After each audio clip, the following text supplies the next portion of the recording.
happen. We have to really escalate the noise we make so that we'll be heard.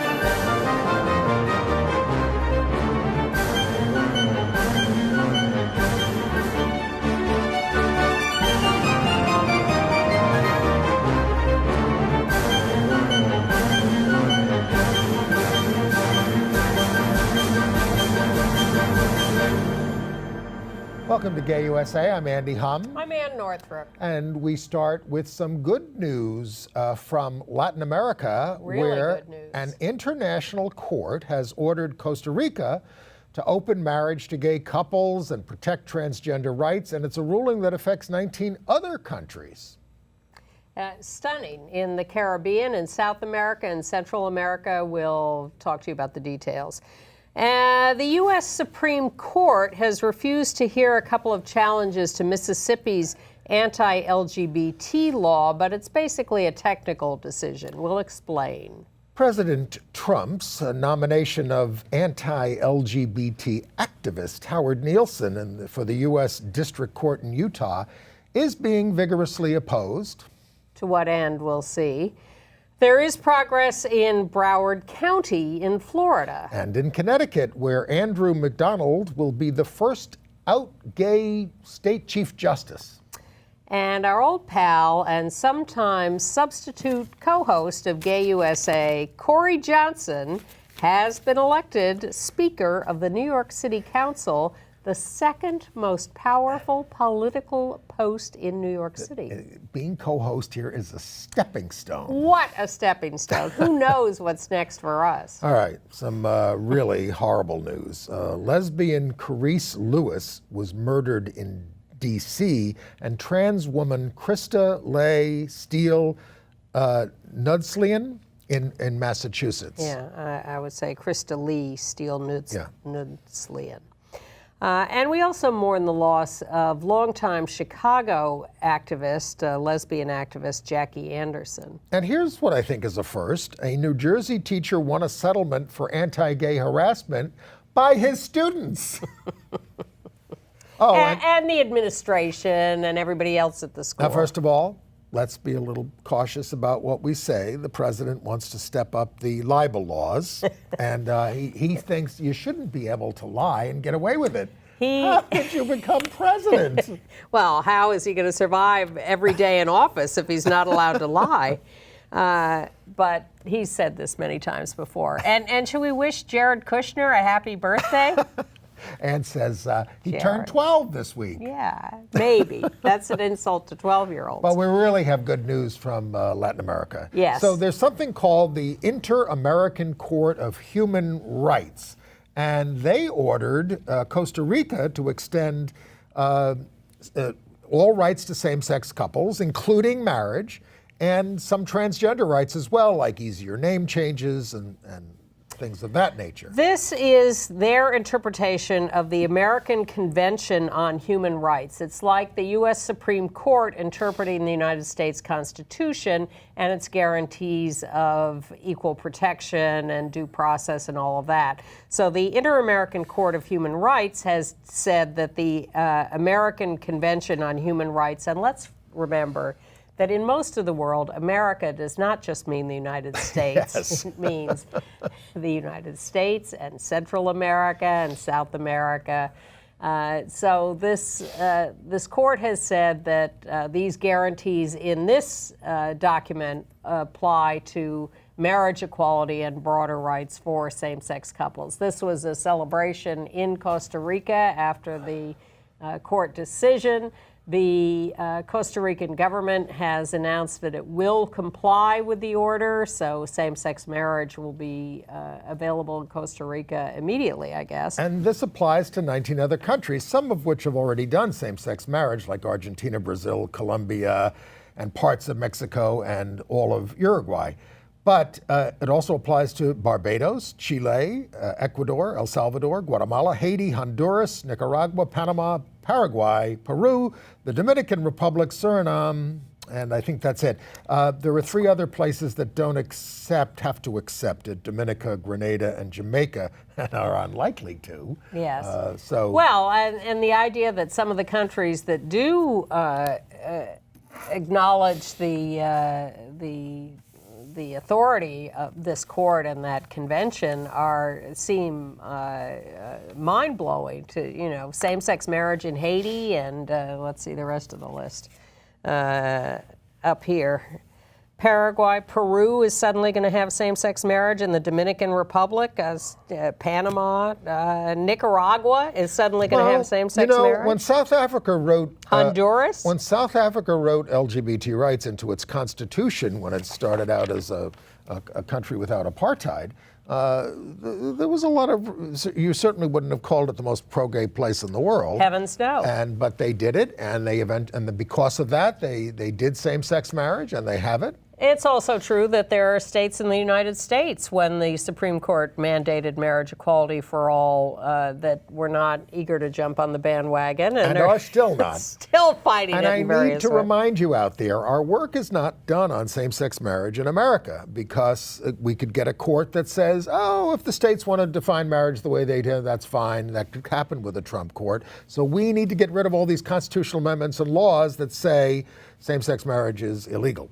So the Inter-American Court of Human Rights also mandated in its order that trans people be able to change name and gender on official records by self-declaration without a lot of extra hoops to jump through. Well, as long as we're on this, we usually save international news for later. Why don't we talk about what happened in India this week, where the Supreme Court ordered review of the ban on gay sex. There was a lower court that said it was okay, then the Supreme Court said no. Well, this is Section 377, which was first made a law in 1861. And then in 2009, 9 years ago, it was a huge ruling that overturned the law and sanctioned, made legal homosexuality. And then to our utter shock and dismay and horror, 4 years later in 2013, the ban was reinstated. And ever since, activists in India have been fighting to get that decision reviewed. And now the Supreme Court is saying, yes, this was a three-judge panel that says a larger panel of the Supreme Court must review that ban and basically said you must overturn it. But let's talk about exactly what the court said, because it's quite eloquent. They said people in India who are gay should never remain in a state of fear. And they also said that societal morality also changes from age to age. You don't hear that from our Supreme Court, but it's interesting, the government reaction, and the government's fairly conservative right now, they said, all right, but this literally, they said, but don't celebrate it, don't flaunt it, and don't have gay bars. That's what they said. I thought that was just the Hindus. Well, it's the ruling party, right? Okay. Then I don't know. But this was very similar to what happened in Britain when they decriminalized homosexuality. They said, but they still said, don't scare the horses. Only if you do it in private, and there's only two people there, no more than two. I think the horses would be the last people who would be scared. I'm just saying. Yeah. Well, then we should also mention that Australia has now officially begun performing same-sex marriages. And in Taiwan, a third lesbian couple was rejected for marriage license. We'll get to some other international news later. Yes, we will. Let's go to our Supreme Court, huh? Okay. So they refused to hear some challenges to HB 1523 in Mississippi. This is the most egregious anti-LGBT law in the country, sort of North Carolina on steroids. It's one of these religious freedom laws, but it's very specific. It says that you can get away with discriminating if you believe that marriage should only be for opposite-sex couples, and if you believe that sex should only occur within heterosexual marriage. And that gender is set by anatomy at birth and cannot change. It's called the Protecting Freedom of Conscience from Government Discrimination Act.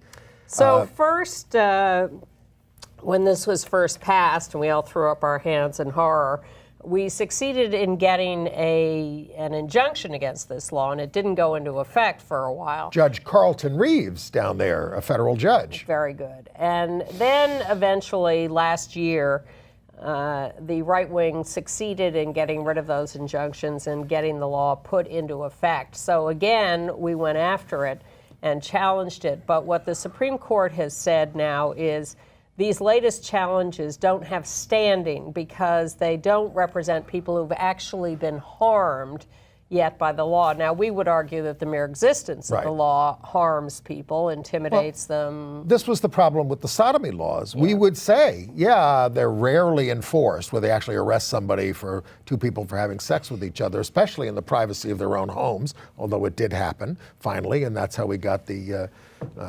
cases. But it's, the problem with Mississippi is that they don't protect gay rights to begin with. So how are you going to find a case? Because it's already perfectly legal to discriminate against us based on our sexual orientation. Except there is some protection in some localities. Yes. So you have to find a case in a locality where they have discriminated in spite of a local law and start attacking it that way. So the attacks on the law are not over.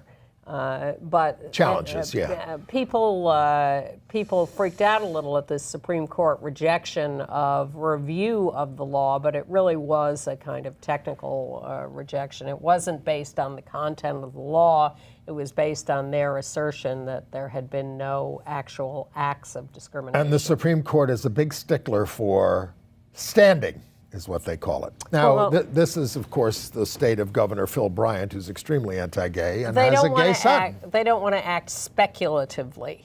All right. They want to deal with concrete But we are making some progress. Doug Jones was sworn in by Mike Pence. Mike Pence is the president of the Senate. There he is. And there's Doug Jones' wife, I'm sorry, I don't know her name, in the middle with a gay son standing right there. And now, how do you interpret the way that Carson Jones there is looking at Mike Pence? Well, the first interpretation people came up with was that he was sneering at Mike Pence. Keep the picture up there if you can. And giving him a nasty stare because Pence, of course, is so famously anti-gay and Carson is so famously gay. But I wondered whether it was actually a kind of flirtatious look that he was throwing at Mike Pence. If we were getting another angle here, maybe Mike couldn't keep his eyes off Carson. They certainly do seem to be doing a little eye-to-eye standoff. At least the wife is looking in the right direction. Oh, at least Doug Jones got sworn in as a Democratic senator from Alabama. Now, hidden behind Carson's shoulder, behind actually Doug's shoulder, was hidden. Carson decided to was given to him a rainbow boutonniere given to him by the DC Homos. He said it was a protest against Pence's anti-LGBT record. When I say DC Homos, that's the name of a group. I don't usually throw around terms like that. No, and I went through a series of reactions to that in my head. Is he really saying DC Homos? Oh, that must be the name of a group. And sure enough. All right, well, let's look at other Trump political DC stuff this week. They are holding hearings on the nomination of Howard Nielsen Jr. to a federal court. Would it surprise you to hear that he does not believe that gay judges should hear gay cases? Well, this came up. He was the guy who defended Prop 8 in court, and he said that Judge Vaughn Walker should recuse himself if he didn't state his intentions about whether he was going to take advantage of this same-sex marriage business. He wanted... So now we're expecting Judge Nielsen, should he be confirmed, to recuse himself from any cases involving straight white men. Yes, this guy has argued that sexual orientation could be a choice. He challenged the effects of discrimination on LGBT people. The National Center for Transgender Equality is also opposing another one, Kevin Duncan and Mike Kazim. They're a long list. These people hold that transgender people are delusional. These are the words that they use against us. We're all delusional. Well, okay. That's my answer, and I'm sticking to it. And then Trump had to renominate Kansas Governor Sam Brownback to be his international ambassador for religious freedom. Now, Brownback was confirmed by a Senate committee, but they never got around to voting for him. The full Senate did not. So we thought, oh, maybe this will disappear. But no, it turns out that they're coming back with his nomination and the nomination of a guy named Jim Bridenstine, who's a former Oklahoma representative who's very anti-gay, who is being renominated to run NASA, and and no gay astronauts, I guess, and Doug Manchester, the guy who helped finance Prop 8 in California, hotel magnate, who is being renominated to be ambassador to the Bahamas. And some anti-gay judges are being renominated. And the out-gay Richard Grenell renominated to be ambassador to Germany. Now, you'd think we would be applauding that, but he's very misogynistic. Oh, yeah.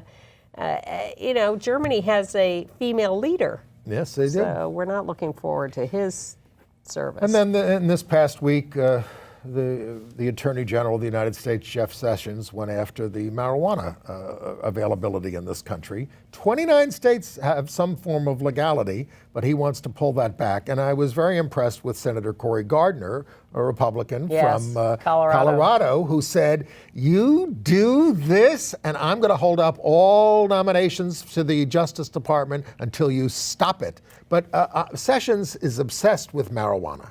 He always has been. He even said, I kind of like the Klan until I found out that they smoke marijuana. I mean, seriously. Well, I saw some, weekend panel on MSNBC, and Joy Reid said something about that, about Sessions has long been anti-marijuana. And everybody else on the panel, several Republicans, said, "Oh no, he's just upholding federal law, blah blah blah." No, this has been a long time obsession of his, and this business. And you have to uphold federal law. Well, the Obama administration was able to issue a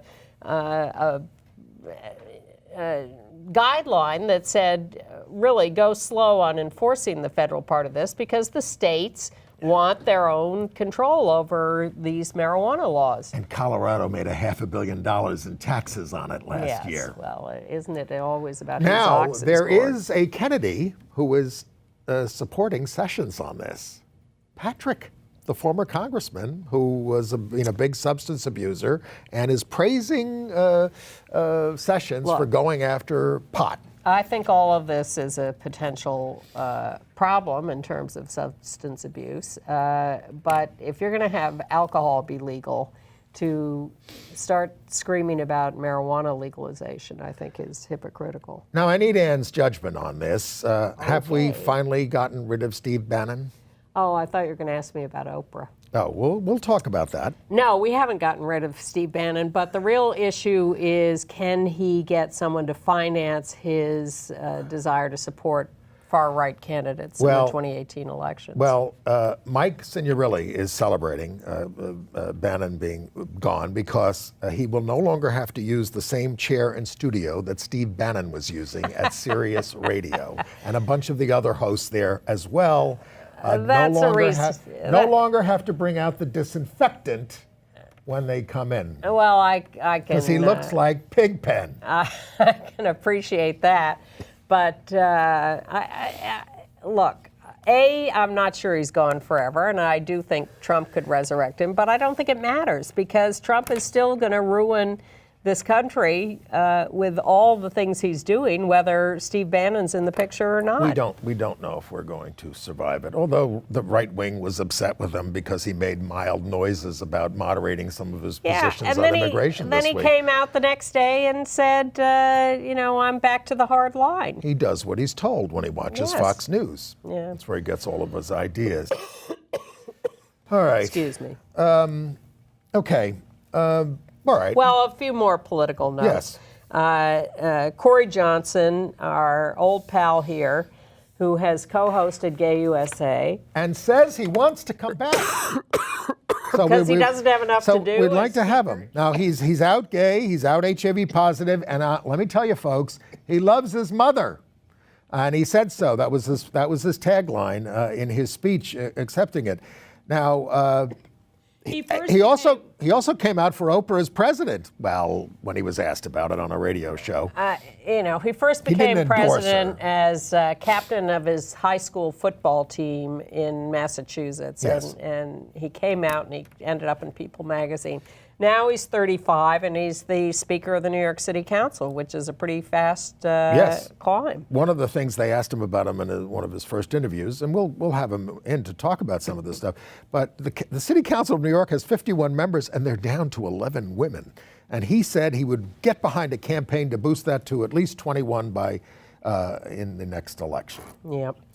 And in Connecticut, Governor Malloy, Dannel Malloy, is nominating to be Chief Justice of the Connecticut Supreme Court, Andrew McDonald. An old friend, to be the Chief Justice. Old friend of the governor. He's there on the right in the picture with his husband, whose name is Charles Gray. So it's the first out gay Chief Justice of a U.S. state, although Puerto Rico and Guam have out chiefs. Yes. Now, McDonald is currently an associate justice on the state Supreme Court, so he is being elevated on the court he's already on. And in New York, Governor Cuomo has made an out lesbian, Elizabeth Gary of Albany, the presiding justice of the Third Department Appellate Division. She's the first out presiding justice. This covers 28 counties, and she's also co-chair of something called, I had not heard of, the Richard Fala LGBTQ Commission of the state court, which is about dealing with LGBT issues within the courts. Dick Fala was the first out gay judge in New York. I thought you were going to say Albany homos. Maybe. They'll change the name. A couple of other political notes. In Florida, Broward County, which includes Fort Lauderdale and Hollywood and other towns in that area, their county commission has passed a ban on conversion therapy for minors. That is very good. And in Washington, at the United States Supreme Court, Ruth Bader Ginsburg said she's hired clerks through 2020, and she will be 85 years old in March. Thank you. And the word we're worried about is that Justice Kennedy is supposed to retire at the end of this term, but it hasn't happened yet, but he hasn't hired his clerks. And what is the latest town to add sexual orientation and gender identity to their human rights law? Paducah. Paducah, Kentucky. Yep. Where they had a big turnout for a debate on this at the local city council or whatever, and testimony on both sides, and then they voted for it. 4-1, and this is the 9th city to pass LGBT, what they call fairness ordinances, and it's the first one in Western Kentucky. Okay. All right, now to some less good news, and that is about some violence. People murdered. Let's see, who do we have first on the list? Carice Lewis, a lesbian. This is a terrible story. Yeah, in D.C., 23 years old, shot, burned in a car trunk. She'd been kidnapped, thrown in the trunk, I guess, tied up. The police came to the scene because they were responding to the gunfire, and she was found shot and unconscious. Now this is a woman and they set the car on fire. Yeah, this is a woman who, despite losing her mother to an aneurysm and her father to a shooting and serving time herself, had started to really get her life together. Her grandfather described her as full of life, and now, and again, they don't know what was behind this murder.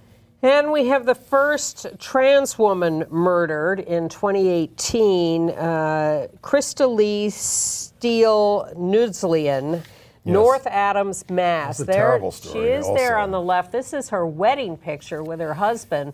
He is the one who murdered her at home in the midst of an argument. He hit her over the head, he stabbed her in the back, and then he took a shower, cleaned himself up, and went to the police station and turned himself in. Wow. She was 42, and again, a terrible, terrible story. Should we talk about some other people who have passed away? Well, where are we on our list? Well, I wanted to Yes. talk about a couple of other do stories that. first. In New York City, a trans woman, Avion Stinson, 26 years old, is suing the Department of Correction. She was in Rikers Island, the city prison, Which is supposed to close this year. viciously beaten by both guards and inmates, broken jaw, teeth knocked out, 2 black eyes. She said that she was subject to a relentless campaign of harassment and violence. A couple of years ago, they brought me up there, my first trip to Rikers, I must say, and they showed me the spanking new transgender unit, which virtually never got used. And then they closed it and, set up this business someplace else in the city. But it's a bad place. Terrible place. Who was it? Our friend who was the commissioner of corrections years ago died of cancer. It's not going to come to me. Okay. Well, she used to talk about how scary the guards are and how epidemic violence was at the prison and how difficult it was to change the culture there. Right, that's what has to be done. Catherine Abate. Oh, right. Yeah. The late Catherine Abate. Yeah, I went to college with her, so. Yes. I Was knew her. also a former state senator and a great leader. Yeah. Now, another story in Philadelphia, a trans man, Jackie Wade, is suing IHOP. He used to work for IHOP, and he was subject, he said, to sexual harassment and discrimination on an ongoing basis for years. Now he works at Wawa, as you can see by the cap there, very happily and is supported and respected, but he is suing IHOP for years of sexual discrimination. Well, some people who are harassed on the job get some measure of justice. In New Jersey, in Somerset County, a guy named Kevin McManus, I don't have a picture of him, he's a former Spanish teacher at the vocational and technical high school there in Jersey. Where they, he sued because he was being subjected to anti-gay harassment by the students. And first of all, he was exposed by a student as gay, all right. And then others started taunting him and saying things like, "Don't drop the soap," and "Do you like fudge?" This is what the students were saying to him. So this happened a bit ago, and he sued. And the guy in charge of discipline in the schools was found to have told the kids, "Keep doing what you're doing to him and report back to me on what he does," because they were obviously interested. This is a state where they have had a state gay rights law for a long time. And anyway, he settled for something like $110,000. And but that's a new one on me, where because I know a lot of gay teachers, and they're basically afraid. They're not out to the students because they're afraid of what the kids are going to do to them if they come out. I mean, they're out to their colleagues oftentimes, but not to the students. And this is what you can be subjected to. So. And again, over and over again, whether it's LGBT students or teachers or whatever, we hear about people not only being harassed, but being not supported by the administration. This is what I can't understand or believe. Right. But case after case after case. I remember years ago, the first kid who won a case like this, a settlement, wasn't it a kid in Buffalo or something? Somewhere in the Northeast. And we thought, hallelujah, we've finally broken through. Yeah, it's going to stop. Yeah, now we know that these people can be punished for not speaking up, and yet. And when we win, now this was a settlement, but when we win these cases, they often order sensitivity training for staff, and that's what has to happen. I don't know what's going to happen in Minnesota. In Taylor Falls, it's a rural Catholic, couple of rural Catholic churches served by some of the same staff. Well, they dismissed a musician and another couple who helped with the music because they got married They're men who got married to each other. This new young pastor came in. Everybody had coexisted very peacefully, but this new young pastor comes in and says, "What do you mean you're allowing married gay men to run the music programs? That's ridiculous. That's against our teachings." And he fired them all. Well, what's sort of sad, or maybe who am I to judge, but the guy says, "Look, I don't want to cause a big fuss. I'm still going to go to the church and stay." Well, if you live in a small town and your faith is very important to you, maybe you do. But he's certainly not being treated with equality and respect. Absolutely not.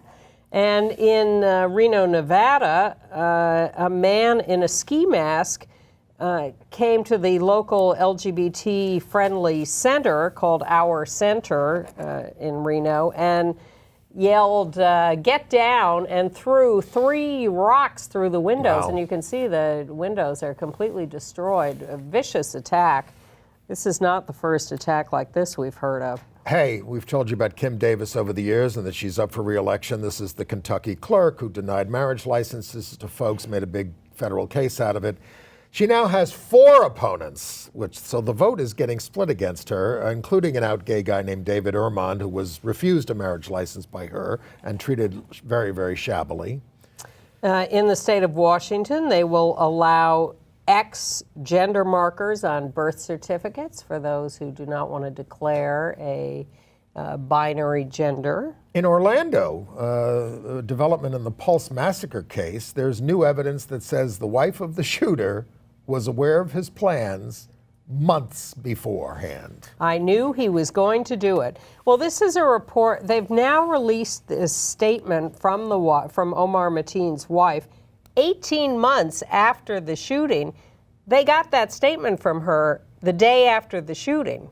They have held on to it for 18 months. Well, maybe they were trying to round up some other people. Her story is, yes, I knew he was preparing to do this, but I could not bring myself to believe that he was actually going to carry this out, and that's why I didn't turn him in or try to stop him or whatever. And you know, we have an atmosphere in our country where immigrant people are so willing to come forward because they're so protected by our president. I believe you were being sarcastic. By the way, I'm skipping over, it's not a gay-specific thing, but it's certainly going to help us. In North Carolina, a federal panel threw out the egregious congressional map, and they ordered it redrawn before the midterms. They ordered it redrawn within 2 weeks. And calling it a violation of the 14th Amendment. And, you know, the Republicans gave themselves 10 out of the 13 seats, even though they don't get a majority of the votes. This is the percentage of congressional seats and state legislative seats that they get. And so when people start talking about who's going to be president in 2020, Oprah, people want to argue about this on Facebook. I say 2018. That's what we got to focus on. And a quick civics lesson for those who missed that class. We have 435 members of the House of Representatives in D.C. They each are supposed to represent. They're each supposed to represent about the same number of people. It's almost 1 million now. And we're not expanding that, so as the population expands, that gets rejiggered. But you take a state, you look at its population, you figure out how many representatives it's supposed to have out of those 435 based on its population. So let's say each representative is supposed to represent 500,000 people. It's about 1 million now. Closer to 1 million. Okay, 1 million. So if you have 8 million people in a state, then you would have 8 representatives. But you got to carve up the state in a way so that each represents the same number of people, but you can play with that to get the voters you want in each district. Yeah, politicians now choose, and they're very good at it. They choose their constituents. Now, look, Democrats have done this when they have the opportunity. They've certainly done it in California. And even if it were done what you would call fairly, the districts have to still be compact. They're not supposed to be gerrymanders or gerrymanders running up and down the coast at little thin lines. So it's hard to do because Democrats are concentrated in the cities for the most part. Yes. So we have these 90% Democratic districts, and then if you're going to keep them compact, well, you might have a 60% Republican district. That's right. And you might have more of those than you have the 90% Democratic districts. So. But this is crucial. 2018, people are going to be running on these Republican-drawn lines for the most part, and so it's going to be hard to overcome them and win back the House, but it's possible. Well, the really interesting thing is that a lot of the governors are up for election, and they are vastly Republican, and we stand a chance of making some real gains in the governorships, which will affect the redistricting that's done after the 2020 census. Yes, so should there be a 2020 census? Because, of course, the Trump administration is trying to screw around with that. Who's counting? Somebody. All right. And 2020 will be the most crucial election because those are the state legislatures that are going to be elected that are going to draw their own lines and the congressional lines for the next 10 years. See, most of us were asleep in 2010 when we had the off-year election after Obama was president for 2 years, and we were all so happy we had Obama as president. And then we got killed in the 2020. Absolutely killed in 2010. Pay attention, vote every time. Write it down in your calendar for 2020. All right. In Illinois, good news. A federal judge rejected a suit supposedly by parents, but really by the Alliance Defending Freedom. Anti-gay groups. Yes, for preliminary injunction against pro-trans school guidelines. And the court, in rejecting this suit, said that sex discrimination includes gender identity. The right-wing groups may try to appeal this to the Supreme Court, but so far, so good. I want to know if this can be true. I read that Adam Rippon is going to be the first out gay American figure skater at the Winter Olympics. Can that be true? Well, Johnny Weir, was he out? Half the other skaters, are they out or are they just clearly gay? He may be the first declared out gay. And Rudy Galindo, we thought, wait a minute, what about Rudy Galindo? Yeah, what about Rudy Galindo? I'm not sure he ever got to the Olympics. Okay.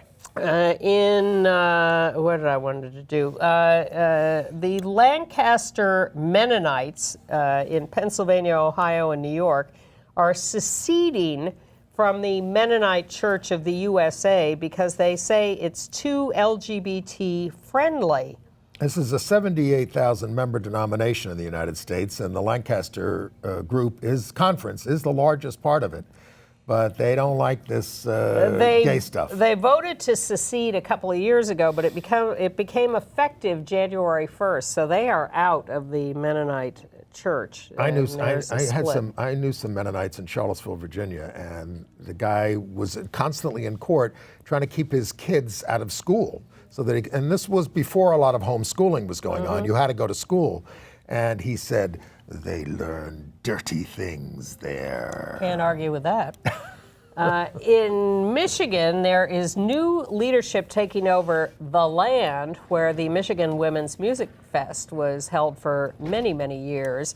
It ended a couple of years ago, and there are rumors that there may be a new Michigan Women's Music Festival, which could be trans woman inclusive. By the way, I forgot to mention that the Human Rights Campaign has come out with its state equality index, and you can go to hrc.org, these are very detailed analyses of what laws they have, what laws they don't, how it works out, and so you can look up your own state and see how you're doing. 31 states still do not have, they say, adequate protections for LGBT residents. So it's a good reference tool, but it's just about the laws. It's not about what life is really like. Right. All right. Well, let us congratulate Jackie Woodson. Yeah. Jackie Woodson, an old softball teammate of mine, and National Book Award winner for and guest Black on the Girl Dreaming. And she is a fantastic author, mostly of young adult fiction. Black Girl Dreaming was a memoir. And many, many awards over the years, many Newbery Awards, as I said, National Book Award. She has now been named by the Library of Congress and the Children's Book Council as National Ambassador for Young People's Literature. She's been very out in all her writing. Her writing always includes lesbian and gay characters.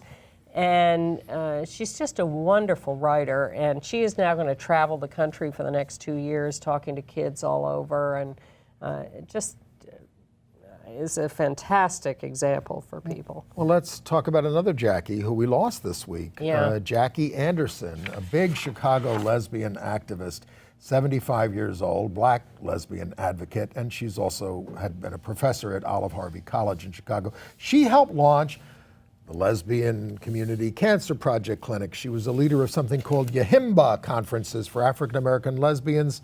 She was on the board of Lesbi Gay Radio, and in 1996 was inducted into the Chicago LGBT Hall of Fame. Jackie Anderson, 75. And a member of a group called Studs for Life, Yes. which is I'll leave it to you to talk about that one. kind of a yes, I did read butch that. group, yeah. Didn't quite- okay. All right.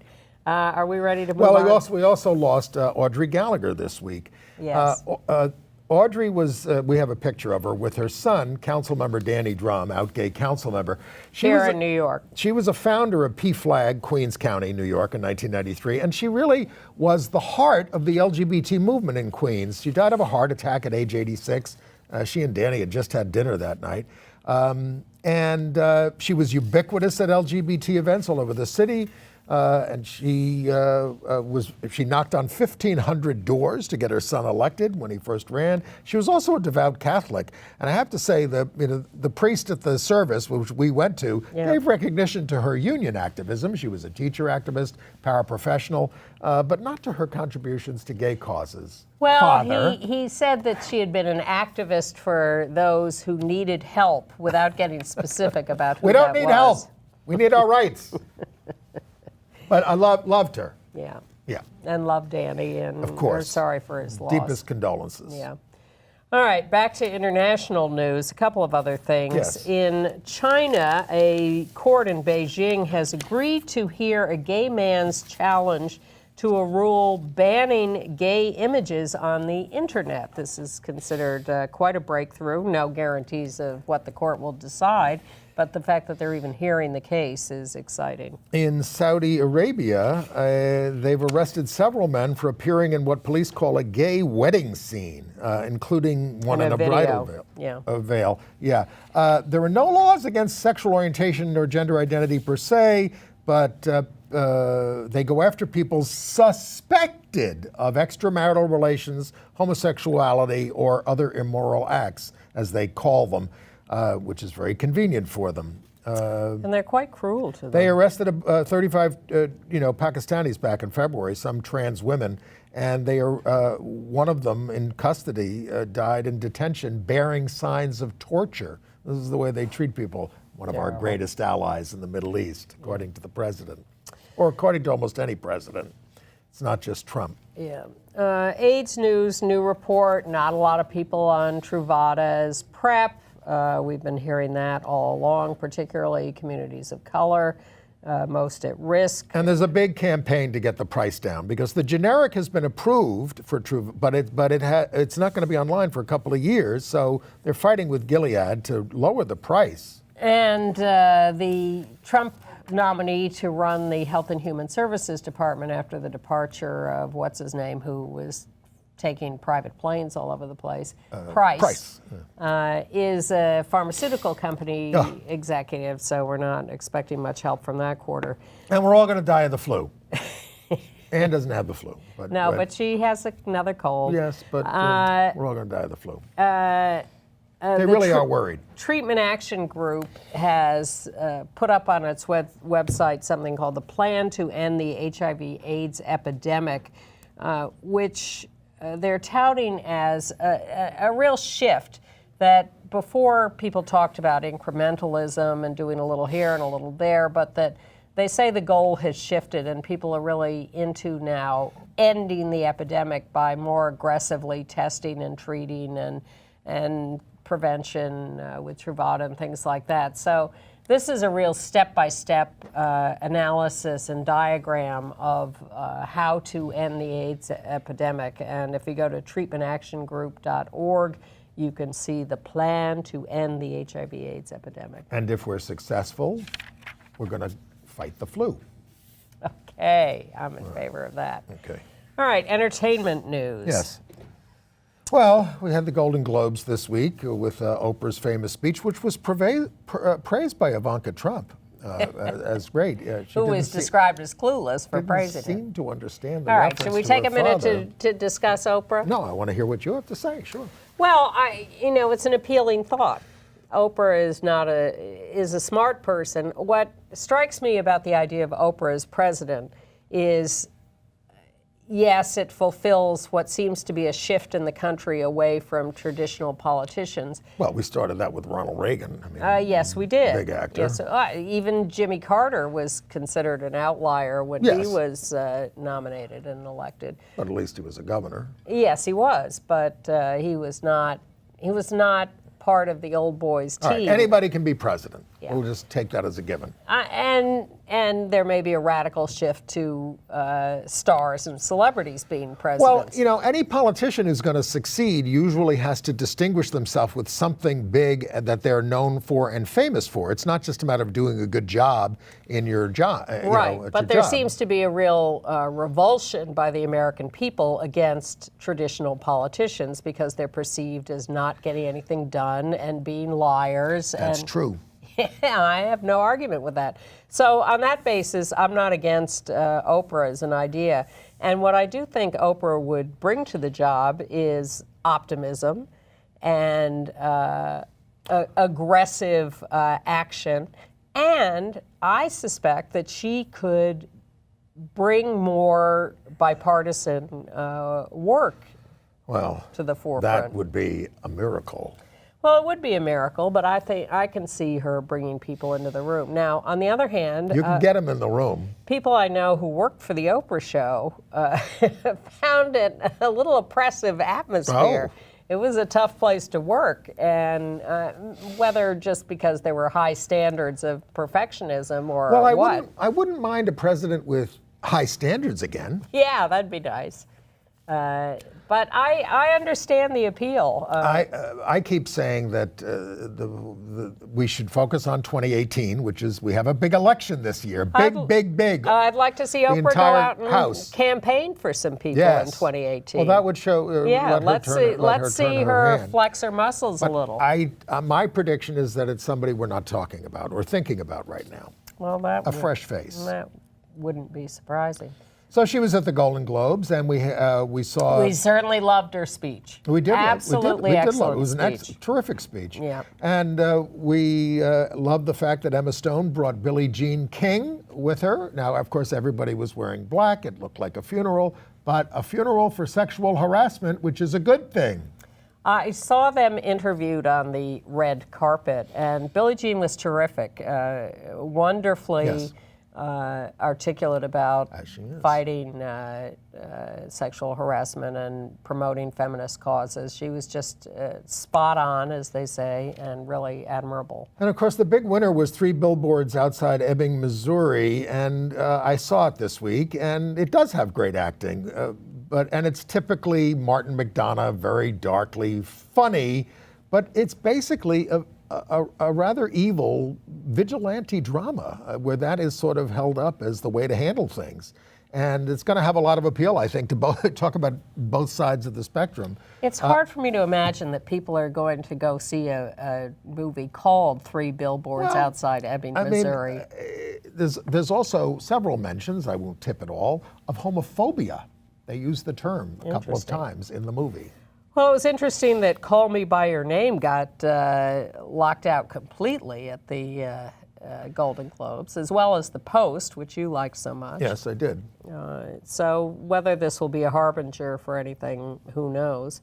I thought the men looked quite sour, particularly the director nominees, when Natalie Portman pointed out that they were all men. And now the 5 male nominees All are. male. All male. It was a terrific line. It was. And each shot of them, each one looked sourer than the one before. All right. Other entertainment news. Well, Ellen Page, out lesbian, married her partner, Emma Portner, who's a choreographer. They have some lovely dance videos online. They're both Canadians. Yeah, Ellen on the right. I read this week, by the way, that Ellen Page, she said it earlier in the year, but I was reading a story about somebody reviewed the Woody Allen archives, and Ellen Page said that doing a movie with him was the biggest regret of her career. She did To Rome with Love. But congratulations, Ellen and Emma. Dustin Lance Black is getting an award from the Writers Guild on February 11th for civil and human rights work. He, of course, won the Oscar for writing the Milk script about Harvey Milk. A couple of more things to mark in your calendars on January. Oh, wait, can I finish talking about Dustin Lance? Oh, go ahead. Dustin Lance Black.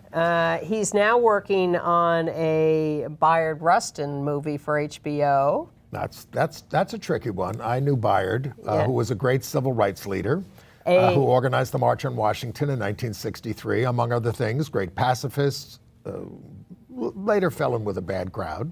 A Lindbergh show for TV. He's a controversial figure. Nazi sympathizer. Under the Banner of Heaven for FX, which is going to be directed by Ron Howard. That's the John Krakauer true story of the Mormons and the murder. And well, he's lucky to get work after the Leo DiCaprio J. Edgar Hoover movie, I have to say. Who? Dustin Lance Black. Well, I loved Big Love, which he wrote, and Milk, of course. Yes, and which he won the Academy Award was raised as a Mormon in Utah, so he has some background for doing that. So congratulations to him for the Writers Guild Award on February 11th. Now you may. Okay, mark your calendars, January 17th. The Assassination of Gianni Versace on FX with Darren Criss as Andrew Cunanan. Yeah. Looks good. Yeah, that's going to be a Ryan Murphy show. It's part of his American Crime Story series. And he's also got his show Pose coming sometime soon, which is about the 1980s New York City ball culture. Now, he says he was very inspired by Jenny Livingston's Paris is Burning movie. Unfortunately, rather than giving any royalties to Jenny Livingston, he got some guy to do another script, and so it's not Jenny Livingston's. That's showbiz. Yeah. Ryan gave a big interview this week talking about all the abuse he suffered as a child. Beaten bloody with a belt by his father when he came out. Good and grief. that story is then used in Pose, which he worked very hard at to cast trans actors, young trans actors. So Pose on FX, I think, is going to be quite the show. My father just said, well, you seem to accept this, and if we don't, I guess we're not going to see very much of you anymore. I said, that's very good for a Republican to figure that out. You talked about Adam Rippon as the first out gay figure skater on the U.S. team. Preposterous. It seems strange. First out gay. Yes. That, of course, is February in South Korea, for those of you watching the Olympics. And there's also a star of Dancing on Ice. Matt Evers has just come out in his 40s, I think. And we're going to sort of get the first mainstream, a new CBS show called Instinct, with Alan Cumming as a former CIA agent going back to the NYPD to catch a serial killer. He's got a husband. He's out. It's all based on a James Patterson novel. And it's sort of like the first sort of gay lead of a drama series. A network drama series, yeah. So, that is interesting. Times are changing, as the India Supreme Court said. Now, Project Runway All-Stars has started a new season, and that brings back contestants from former seasons. So one of the contestants on this new All-Stars season was on a previous season as a man and has since transitioned and is now on the new season of Project All-Stars as a trans woman, and is very popular with everyone, considered a real hot contender for winning this. So Project Runway is there. Did you see the David Bowie documentary on HBO? I did. The last 5 years. It's interesting. I think it's worth a look if you're at all interested in Bowie. I'd never watched Big Little Lies, so I'm going to try to catch up with. I'm going to try to catch up. I started to watch it the other night because it's really good. It's on demand. It's it's because it won all these awards at the Golden Globes and at the Emmys last year, and it deserved every one of them. I thought it was really good. I've been busy with all that's happening in the country. Well, it was written as just a one-time series, but it was so popular and so awarded. Produced by Reese Witherspoon and Nicole Kidman and others. They're making a second season. Yeah. Now, unfortunately, The Fosters is ending its run on Freeform, formerly ABC Family. That's a series that had a lesbian couple who adopted some kids and ran for 5 seasons. It's starting its final 5th season this week. With 10 new episodes, and then they're going to do a 3-night finale in the summer. There is, however, going to be a spin-off of a couple of the kids, but that was executive produced by J-Lo, Jennifer Lopez, and was a very good series. We're in our 33rd season now. And maybe this weekend we're going to go see Fellow Travelers. Maybe, if we can get tickets. This is the opera based on the Lavender Scare, the discrimination, the employment discrimination against gay people in the 50s and 60s. McCarthy era. Yeah. Well, I mean, it was, they went after commies and they went after gays. Yeah. So there is a new opera called Fellow Travelers, and it's going to be part of the Prototype Festival here in New York this weekend. January 12th to 14th, and you go to prototypefestival.org and you can find out more about it. And maybe we will see you And there. we have Angels in America coming to New York from Britain, the production with Nathan Lane as Roy Cohn, Andrew Garfield in one of the other leads. And the ad they took out on the paper says, "Where's my Roy Cohn?" Well, this is, so they have a picture of Nathan there, looking very much like Roy. That statement by Trump was all you need to know about him. Roy Cohn was his lawyer, who taught him a lot of he was already evil, but he taught him how to behave more effectively as an evil person. And how to be relentlessly evil to become successful. Where's Roy Cohn? Roy Cohn died of AIDS, and Donald, you dumped him when you found out he had AIDS. But this was all about, this is so revelatory about Trump's complete ignorance, rejection of any knowledge of how the Constitution works, how the government works, what the values of this country are. Well, one of the things in the book was they tried to brief him on the Constitution that he swore an oath to, and he got bored after the 4 clauses. The Fourth Amendment. They said they lost him at that. We're laughing, but we're crying. We are. The country is in big trouble. I hope we survive it. I'm not sure we will, but if we all work together this year and into the future, we can bring it back, because it's bringing a lot of new people out to run for office and change things. We're in favor of that, and we will stay here and keep you informed as 2018 goes along, and God knows how much longer. Thank you for being with us, and thank you for all your nice notes at the end of the year. They're very heartening to us. Absolutely. It's great to know you're out there really watching. And we'll be back next week. Bye.